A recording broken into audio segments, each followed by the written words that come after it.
Have been detected in multiple wastewater treatment plants in Queensland. Reporter Michael Rennie has more from outside the Fairfield treatment plant in Brisbane. Samples taken from 4 wastewater plants across Queensland have come up with positive readings for COVID-19. One of them's here in Fairfield, which is on Brisbane's south, a suburb really in the inner city of Brisbane, which services around 4 suburbs here, but it's 50 suburbs across the state that could be affected by this, and some of the other wastewater plants are located in Cairns North, also one on the Marlin Coast near Cairns, and Mackay South.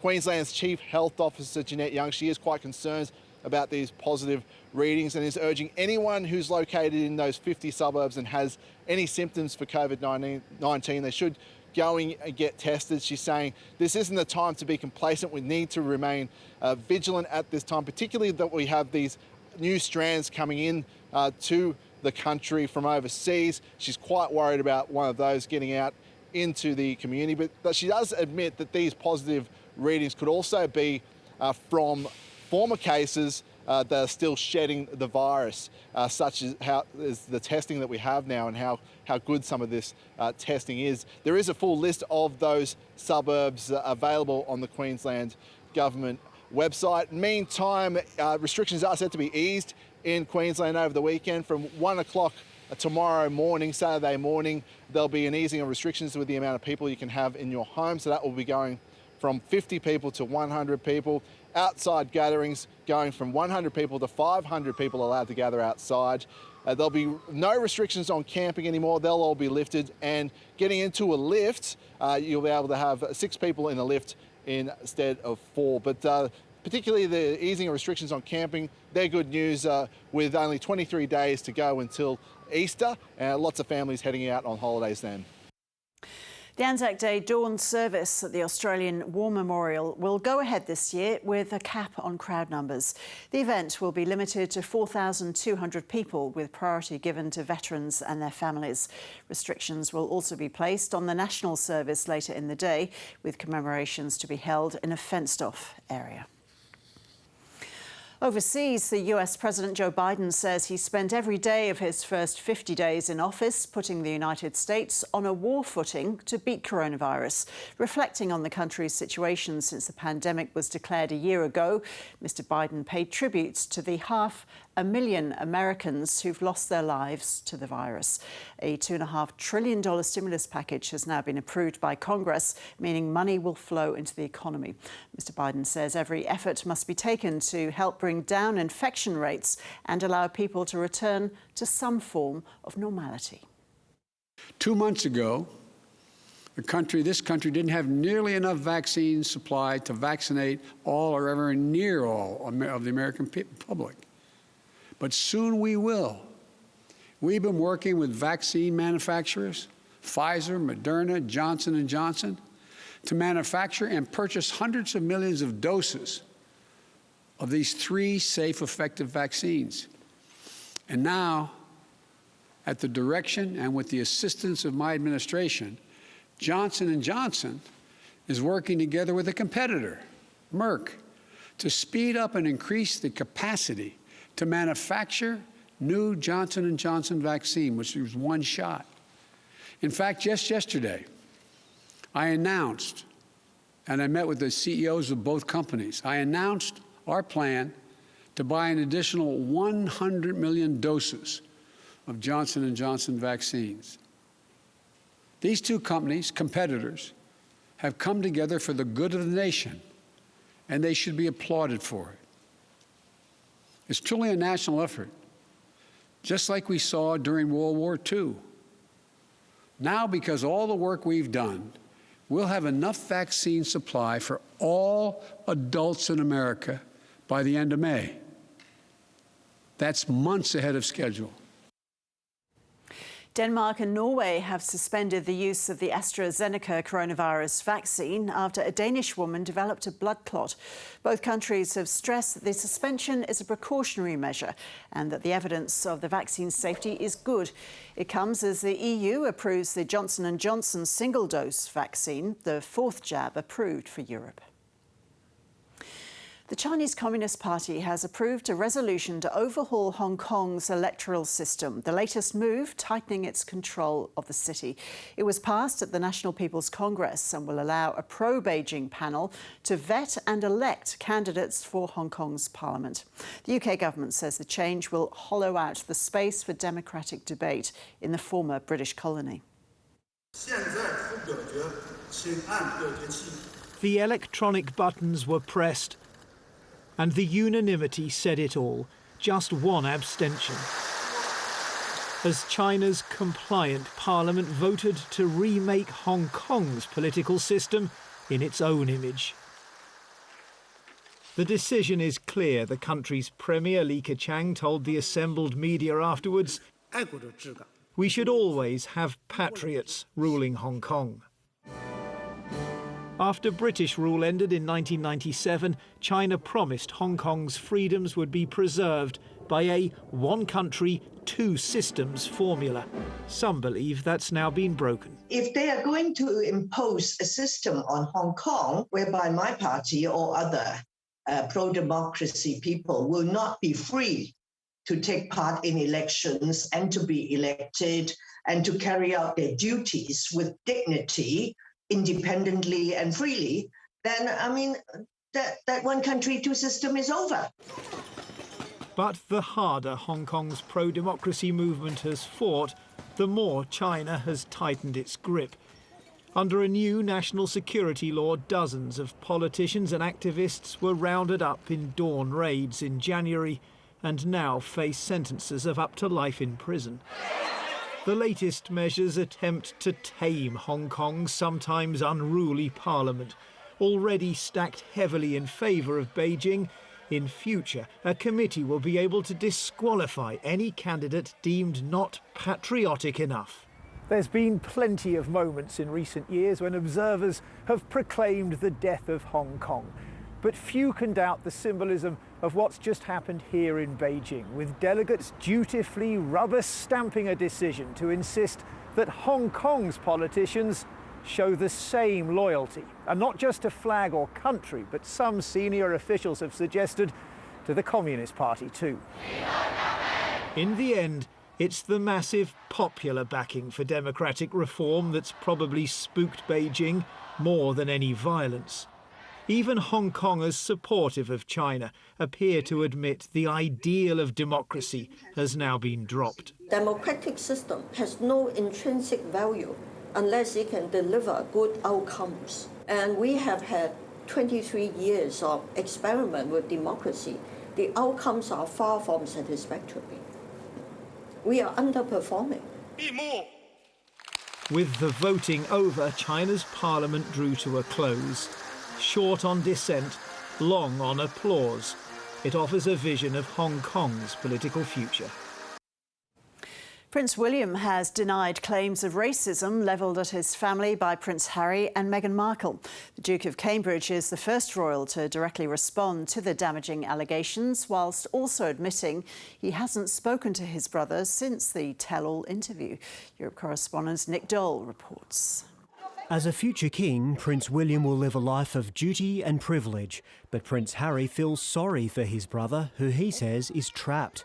The Duke and Duchess of Cambridge looked at ease during a visit to this London school, but things got considerably less comfortable on the way out. Sir, have you spoken to your brother since the interview? No, I haven't spoken to him yet, but I will do. And can you just let me know, is the royal family a racist family, sir? No, we're very much not a racist family. During a 2-hour TV special, the Duke and Duchess of Sussex said a member of the royal family had expressed concern about how dark their son Archie's skin might be. Some believe in dismissing claims of racism, the Duke could do more damage. It becomes a yes you are, no you're not, no we're not, yes we are, no we're not, which isn't a useful conversation. We're still stuck on defining what racism is instead of a meaningful conversation on how to dismantle it. In the interview, Meghan said she was denied support at her lowest point. Those claims may sit uncomfortably with William and Catherine, who've made mental health a priority. If nothing but for the sake of the public, they have to show that they take this very seriously. The Queen has promised the claims will be taken seriously, but they'll be dealt with privately. The royal family doesn't wish to look rattled by these allegations, and senior members have pushed on with their public engagements this week. But despite the Queen's statement and the Duke's denial, the issues raised by Harry and Meghan aren't going away. So I think it is in the palace's best interest to get ahead of this situation. The cracks are showing. The reputational repair job has only just begun. Nick Dole, ABC News, London. A state funeral will be held in Papua New Guinea today for the country's first Prime Minister, Sir Michael Somare. Flags across Australia are being flown at half-mast as a sign of respect. PNG's first and longest-serving Prime Minister died 2 weeks ago from cancer, but the commemorations coincide with a concerning rise in COVID-19 cases, which is putting a strain on the country's health system. PNG correspondent Natalie Whiting has more. Chief Sir Michael Somare is the most beloved leader in Papua New Guinea. He's known as the father of the nation after leading PNG to independence from Australia back in 1975. So it's hardly surprising that there has been a huge outpouring of sadness, of loss, of mourning among people here upon the news of his death. After 2 weeks of mourning, today's been declared a public holiday for his state funeral. That's going to be happening at the stadium just over here a little later today. We're expecting to hear from the Prime Minister, also from one of Sir Michael's daughters in this final farewell mass here in Port Moresby. Unfortunately, this terrible time in PNG's history and this very significant moment in PNG's history coincides with a very worrying rise in COVID-19 cases.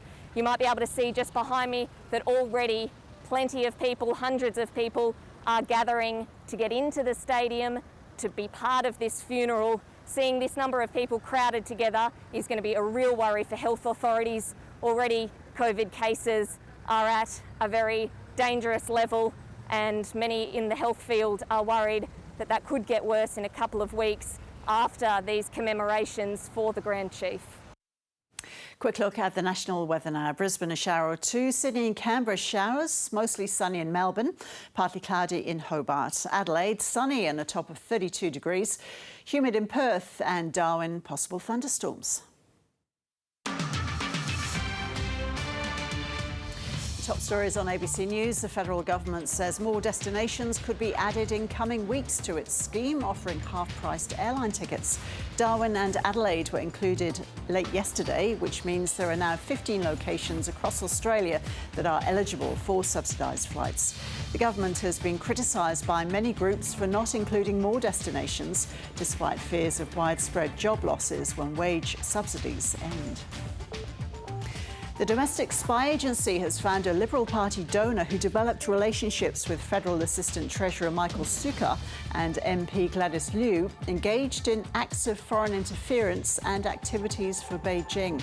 The findings by ASIO are contained in Melbourne-based Chinese businessman Huifeng Haha Liu's court application against deportation on national security grounds. The Liberal Party has distanced itself from the political donor.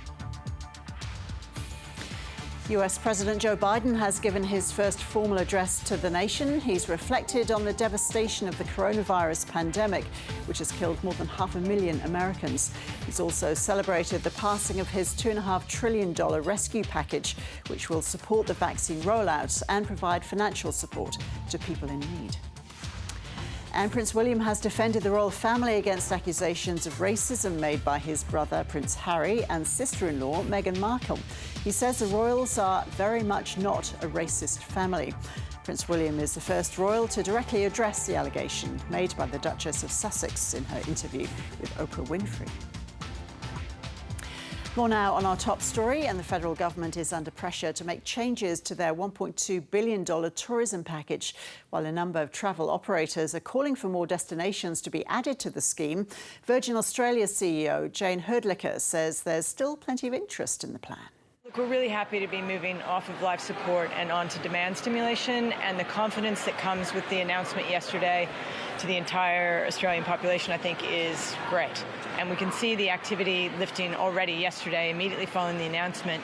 Our bookings were up 40% yesterday, and the half-price fares aren't yet out there. Wow. The traffic to the website was twice what it had been before, so we can clearly see Australia is hungry to get out and about and get back to normal while staying safe. There are, roughly 1 million fares that are on offer ultimately. That doesn't start until the 1st of April. Just to get everybody warmed up, we've announced today a flash sale, so between 5 p.m. and 7 p.m. on virginaustralia.com, Australians can hop on and try to get a half-price fare starting from $55 between Melbourne and Coolangatta, Melbourne and Launceston, Sydney and Byron, Sydney and the Gold Coast, and also Brisbane to the Whitsundays. So we're trying to get the movement going, and there's a lot of energy already yesterday, so we're just trying to stoke the fire.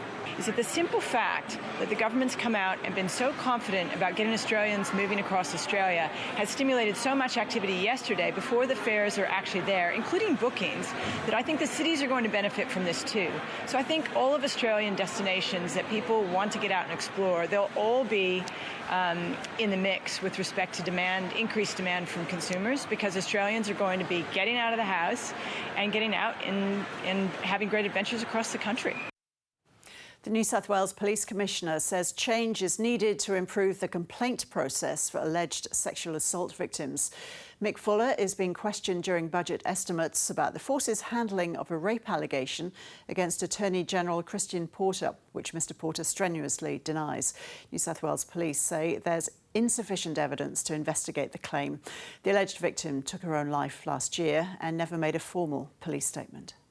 Custom and practice for us is that if the victim withdraws the matter, then outside of the victim care aspect of it is that the matter is finalised. And that is not for the Attorney General, that is for every matter. Now, whether that is right or wrong, they are certainly things that we are looking at the moment with a whole broader range of things around the journey for victims into the justice system, particularly around sexual assault and historic sexual assault matters. But that is our custom and practice. In these circumstances, where the woman had sought to have the case withdrawn and then had taken her life within 24 hours of that, given she was clearly in such a troubled state of mind, does that cause you to review your policy position of not proceeding in light of the victim's wishes, given those wishes were conveyed at a time when she was clearly so troubled? I hope the justice systems across Australia change to allow us to do more in this space. But the answer is, at the moment, the way that laws are constructed, is that no, it doesn't, unfortunately, as tragic as that is. And if you need information or support, you can contact Beyond Blue on 1300 22 46 36. Or if you or someone you know is experiencing distress, please contact Lifeline on 13 11 14. More than 450 Indigenous people have died in custody since the 1987 Royal Commission into Aboriginal Deaths in Custody.